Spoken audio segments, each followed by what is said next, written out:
All right, so this is a work in progress for Joel Holtzman. Um, and the first thing that I would say right off the bat is that you're using a different kind of creature here, which is going to give you some issues. So you really want to take a look at anatomy, especially like horses and that type of thing, because the first thing that I see right off the bat is that you have a whole slew of different types of legs here. So you want to refine the kind of joint system here that you're using with these legs. Um, right now you've got one leg, two leg up front, and it looks like this is another leg, and then you've got another leg, and so you've got five up front, but then back here you look like you only got kind of two, maybe a third one here.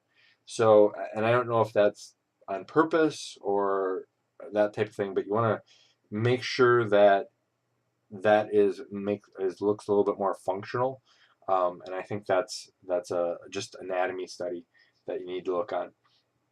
The next thing is that you want to pay attention to kind of the foreshortening. So you've got her head, and I'm going to just draw kind of the idea of her head, right, like so. And then you've got the horns coming out like so, which is good, but then this one comes out and back like this, whereas this one feels like it goes more back and then forward. So instead, I think this one would be kind of brought down like this. So that's something that you want to pay attention to as well. Now, you're using a bright lighting system here. And so with the bright lighting system, I would definitely take a look at more of your highlights and what you're going to use with the accomplishment of light and shadow. So I would give you a little bit more lighting up here.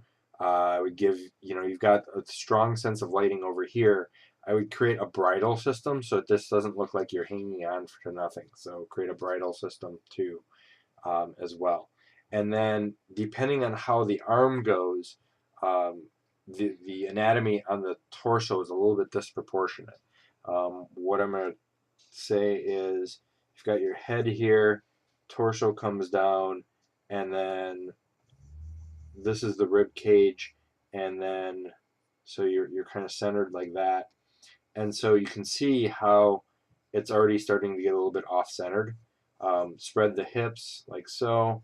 I'm just going to draw a bead for the hips, and I usually draw like a V like this for the hips, and then this needs I think a little bit more foreshortening up here, and then look at like jockeys and things like that.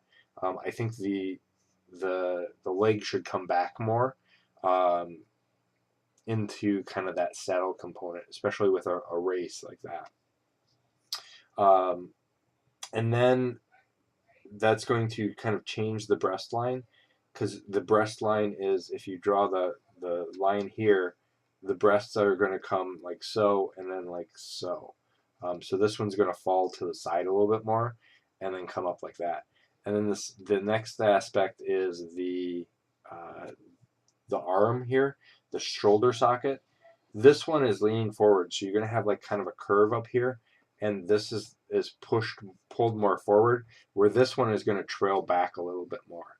Um, and so you want to kind of pay attention to how it's trailing back. With it outstretched like this, you probably want a little bit more foreshortening in there. Something like that, uh, where the bow is up a little bit more. So that look at that for anatomy purposes as well.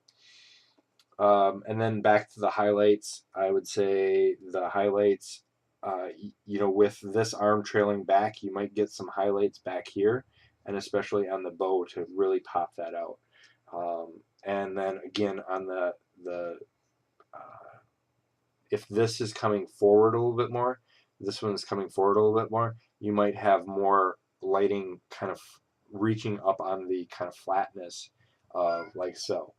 And especially like on the tail, uh, really silhouette your your legs and things like that. But I think you got a really good color scheme going on, and I think you just need to work on the anatomy and the lighting a little bit more. All right, I hope that helps.